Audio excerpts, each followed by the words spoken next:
This was kind of my idea for something to do that's fun, that's kind of, I guess, innocent and not really important, but playful and creative. And that is to build a little something down here by the creek. It's kind of in between where we have two bridges. It's somewhere we'd never go. About 4 years ago, decided to like walk along here, and there's kind of a really neat, it's just really neat along the creek. It's very quaint. I've always had this vision of having a little something down here. We've had plans for some time as well to build a cabin over where I built the shed, and that's more of going to be a actual proper cabin, like 10 by 10, insulated with a wood stove. This is meant to be something much simpler than that, kind of like shed vibes the way I built that shed, but something that's enclosed. And whenever I looked up like a little 8 by 8 cabin or something like that, I was getting like a tiny home feel. Like it's not really meant to be a cabin. It's meant to be, and then it kind of like came to me at like a playhouse or like a fort. So it's gonna be like a little tree fort in the forest along the creek with scrap lumber, slab wood, junk stuff laying around. And I really want to do something fun. So I'll show you around. I've kind of been walking around earlier today about trying to find out where I want to put it based on how the sun, it's dark typically. It's dark and, quite in a dense forest. Anyway, naturally, I feel like the place that I feel like it's gonna be the best place to put the little thing is where there's like this massive rat's nest of fallen trees. But I'm just trying to look to see what stuff needs to kind of come down, like what potentially is going to fall in this area over the next 5-10 years. And there's a few things and just a ton of cleanup. So here's what I'm thinking. Kind of like right where all that rat's nest is. Thin it out a little bit. I do see, there's an aspen that's dead right there, and that looks like it would fall right here. So I'm probably going to have to get rid of that.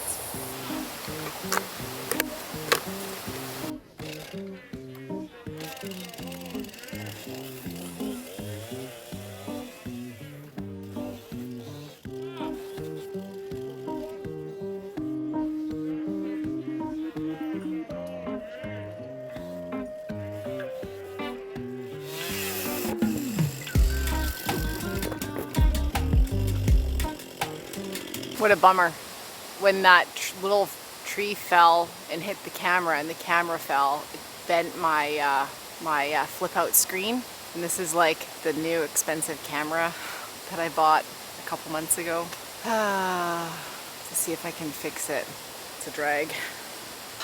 So disappointing, it won't really shut now.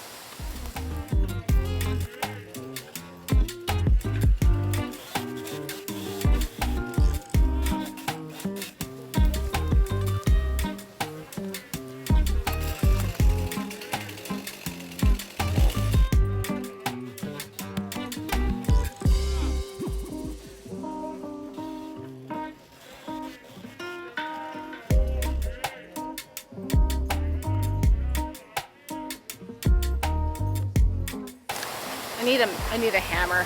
It's just stuck in this tree.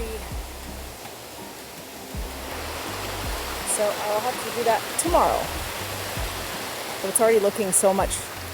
There's one of our bridges. It's already looking so much brighter. So this cedar is fully stuck. It's basically stuck in the tree beside it. I've tried wedges. I've tried prying it with a big, like,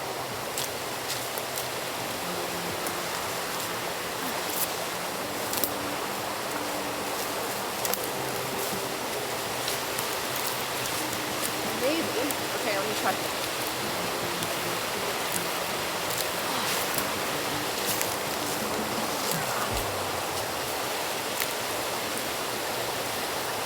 No, I just don't think it's gonna go. So I gotta change the tactic. I think I'm just gonna take those wedges out, cut the thing through, cut the hinge off, and then kick it so that it just kind of drops, and then I can try and whittle it down because it's really stuck up in those branches. Okay, I just ended up cutting the trunk again.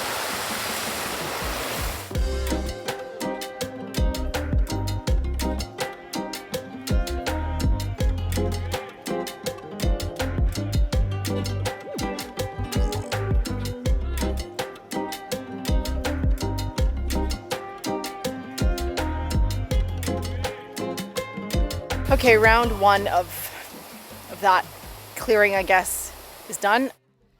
I am going to start peeling the bark off of these slabs. Then I'm going to put them on the mill and cut flat sides, like get a little bit of a flat surface to them so that they line up to one another. So I have a feeling this is going to be a lot of work to take the bark off of every single slab. Part of me wondered if I shouldn't just leave the bark on and over time let it fall off when it wants to, which I could do. I think the only reason you really want to take the bark off is because that's where the bugs, the infestors will live and ruin what little wood I have to work with. But I'm going to give it an honest shot and error, and go from there. Oh.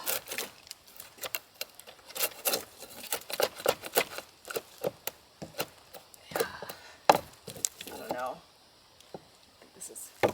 Don't know that this is going to be worth it.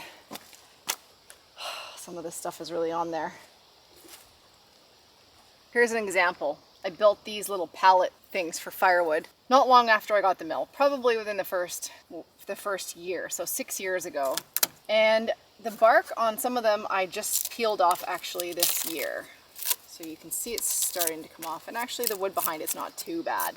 I was gonna try to peel the bark off of all of these, but I don't think I have it in me. So I'll just assume that in a few years I'll be able to peel it off. This is for the siding for my fort, by the way. So I think the next thing I'm going to do is go through the slabs and cut them all at roughly 8 feet, maybe an inch or two more than 8 feet if I can. The fort is going to be 8 feet by 8 feet. I was going to go smaller, but I figure I'm going to be putting 2 sheets of plywood down, and they're 4 by 8s. 2 of them are 8 by 8, so I may as well just do 8 by 8. I am going to try to do this with just using slabs as the walls, the siding, and then the interior. So it should make it a lot quicker. I'm not going to insulate the walls or anything like that. So I feel like it's kind of a neat option, and this is just going to be like a little sleeping bunkie by the creek. So because I don't know how much material I have to work with, I think I might get through some of this stuff and realize it's not really that usable. I want to try to make this as small as possible so that I don't run out of like siding, wall material, which is the slabs. So I'm gonna do this in a shed style, not a gable style roof like this. If I was gonna do the gable style, I would have pony walls maybe like at 4 feet.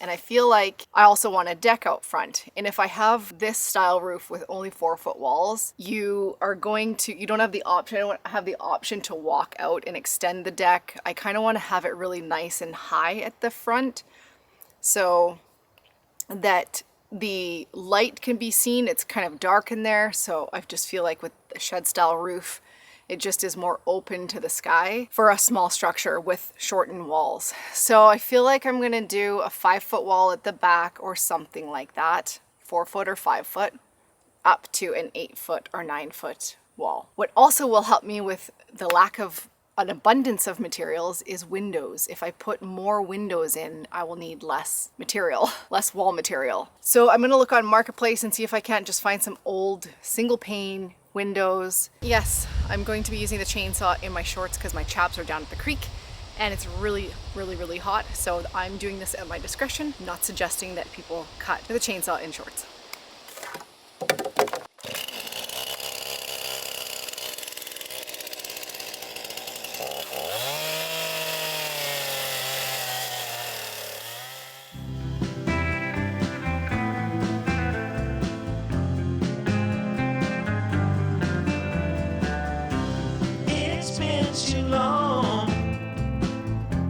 Won't you come back to me? If I did you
This was a hemlock that was a little bit kind of starting to rot, I guess you could say. So the bark was really willing to come off.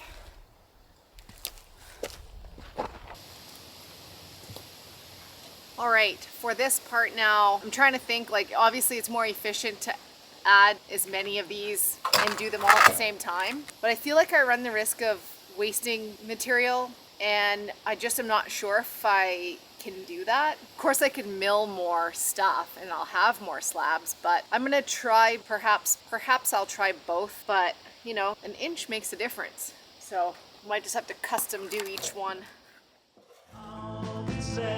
Inside, it's burning in my heart, tears I haven't cried.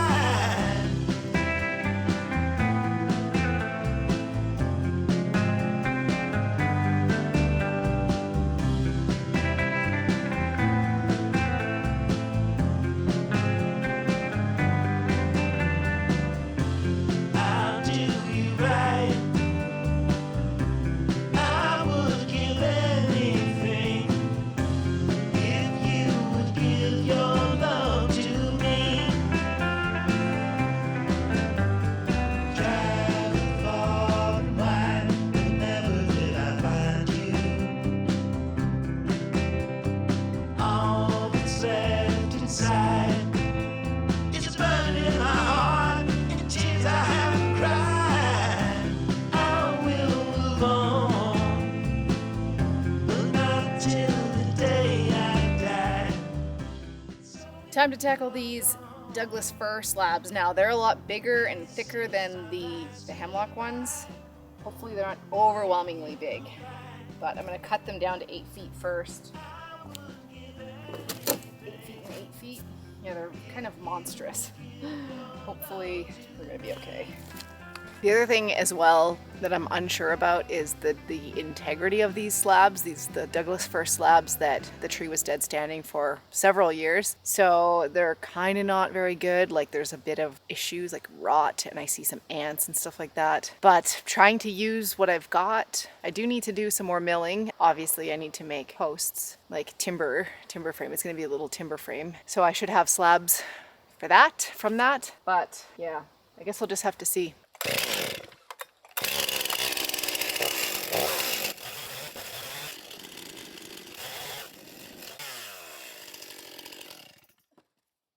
News just out in the Ant Times magazine.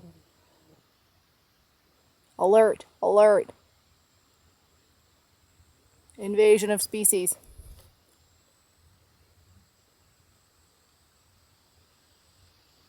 Sorry.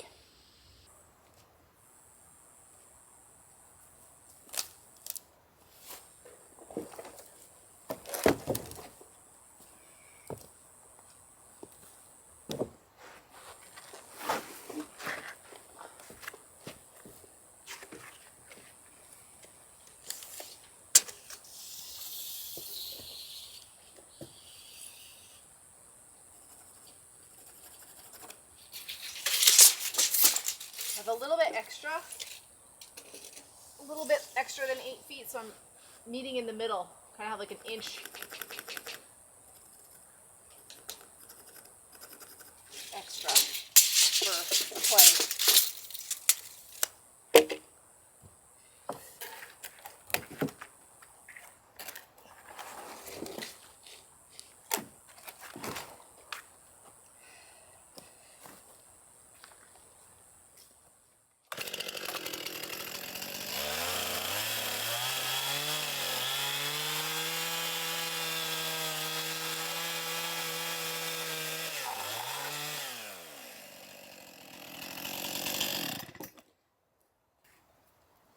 This is like a perfect thickness.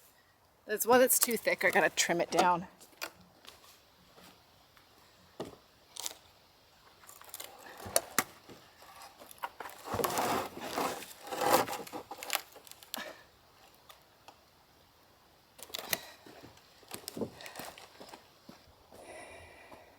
Like this one's way too thick. So I'll have to cut it, and it will be smaller to make up for here, but it's just way too big compared to all the other ones.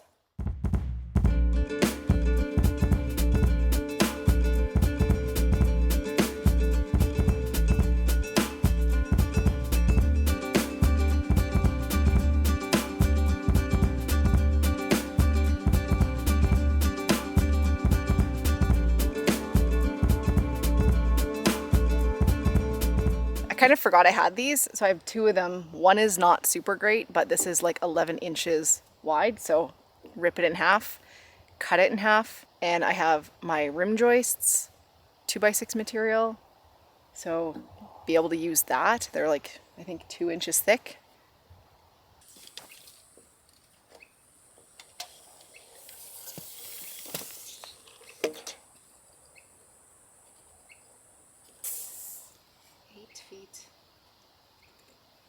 What's funny is that I did say, I think we're done with the sawmilling videos, and here we are at the sawmill still, but it's working towards something more fun, I think.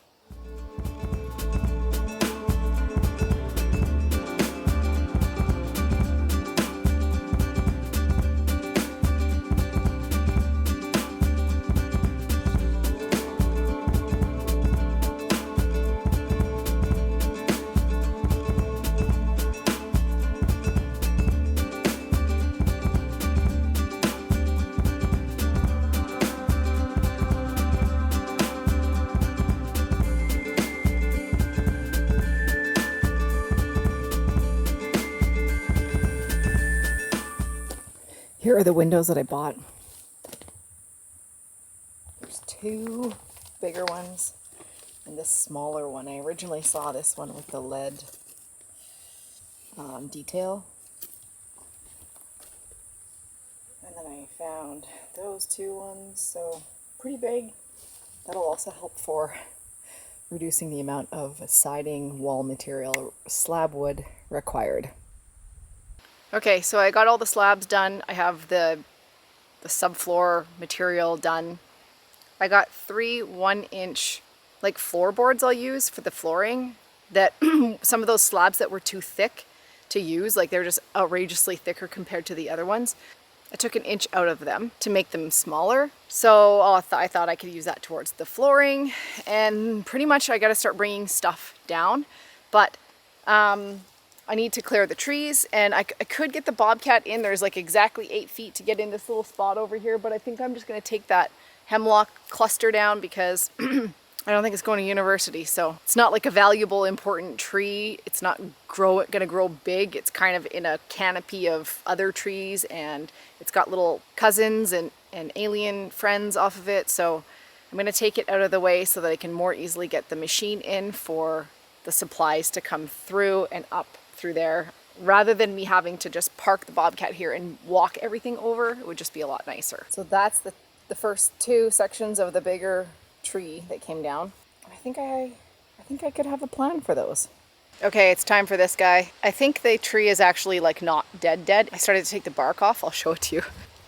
Really wet and slimy, and it smells like a swamp. These trees stink. But it sounds solid.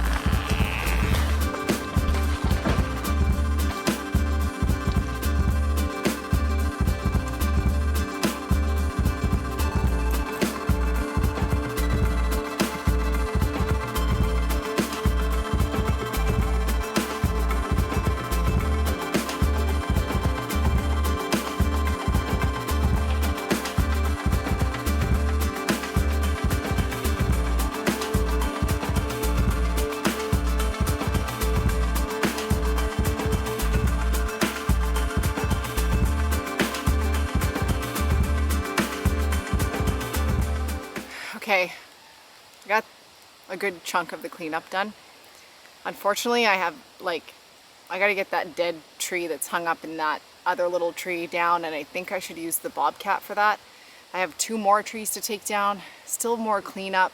I had hoped that I would be able to get all that done, plus get a lot of the materials down here before I have to end the video, but I just won't be able to if I'm gonna have everything edited for Sunday. And I think that's kind of one of the frustrating things about, for me, being a solo creator, is that I literally have to stop this work so that I can go edit. And editing can take me anywhere from 8 to 12 hours for the most part by the time it's all said and done. And I know I could hire an editor, but I don't want to. I like editing.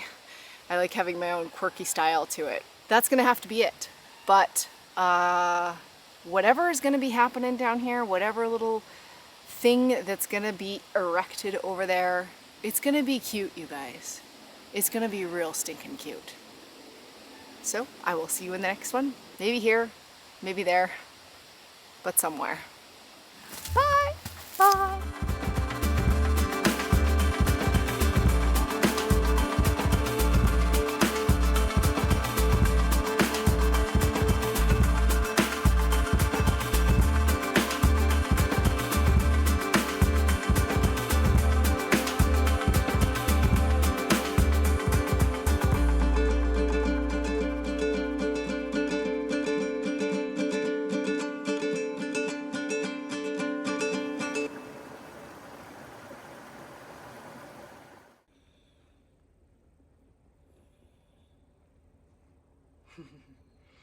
You are just the cutest, cutest, cutest doggy, Clyde.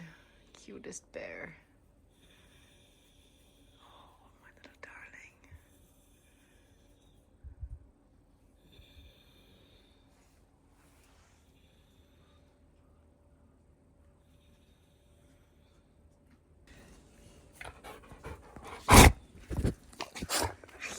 Sit. Sit. Good girl. What a pretty girl. Hi,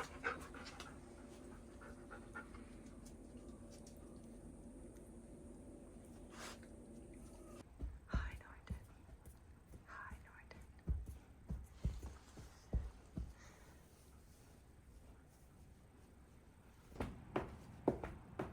Hi, Len. Hi, Lenny.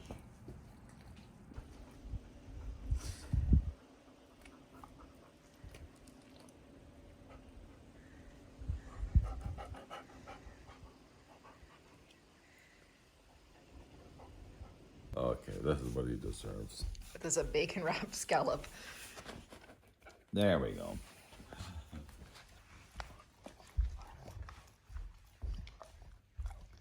Is that good, honey? Oh my goodness.